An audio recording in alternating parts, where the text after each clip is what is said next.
On va continuer à parler de cet accord avec Emmanuel Navon. Bonjour, merci de nous avoir rejoints ce matin. Alors, c'était pas gagné, on l'a dit, 2 ans d'âpres négociations. Est-ce que ça veut dire qu'aujourd'hui, ça y est, c'est bon, l'âge de guerre est enterré? Il faut faire la différence entre les relations personnelles et les relations stratégiques.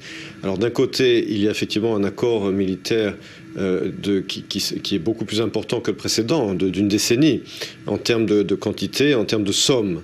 Donc il y a là effectivement de la part de l'administration Obama un geste énorme du côté d'Israël.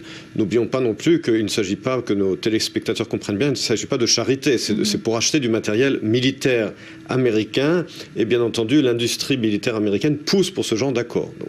Mais d'un autre côté, il n'y a pas eu, Netanyahou ne s'est pas rendu aux États-Unis pour signer cet accord qui est quand même un accord énorme. Il a envoyé, Israël n'a même pas de conseiller à la sécurité nationale, il y a un remplaçant qui est allé le signer et Netanyahou ne va même pas rencontré Obama, semble-t-il, lors de l'Assemblée générale de l'ONU. Donc cela marque vraiment la grosse différence entre des intérêts communs stratégiques, économiques et militaires, et d'un autre côté, un froid qui persiste entre Netanyahou et Obama qui ne vont même pas se rencontrer à l'ONU.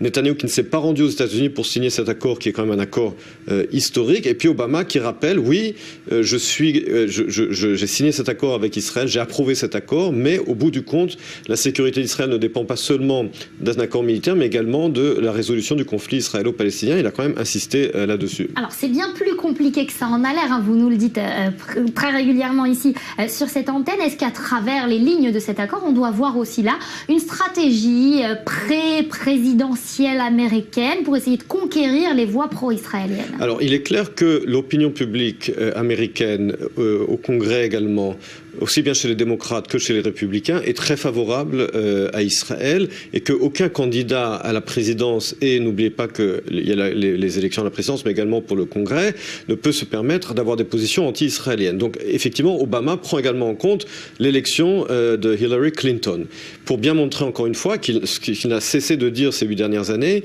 qu'il est committed, il est vraiment, il s'engage pour la sécurité d'Israël, bien qu'il ait un désaccord avec la politique de Netanyahou sur la question du conflit israélo-palestinien, mais sur la question de la sécurité d'Israël. Et là, Hillary Clinton, bien entendu, pourra s'en servir, et elle s'en sert déjà dans sa campagne. Est-ce que cela suffira? Bien entendu, il y a d'autres questions dans la campagne électorale que la question d'Israël, c'est évident. En novembre prochain. Merci Absolument. beaucoup, Emmanuel, pour ces explications.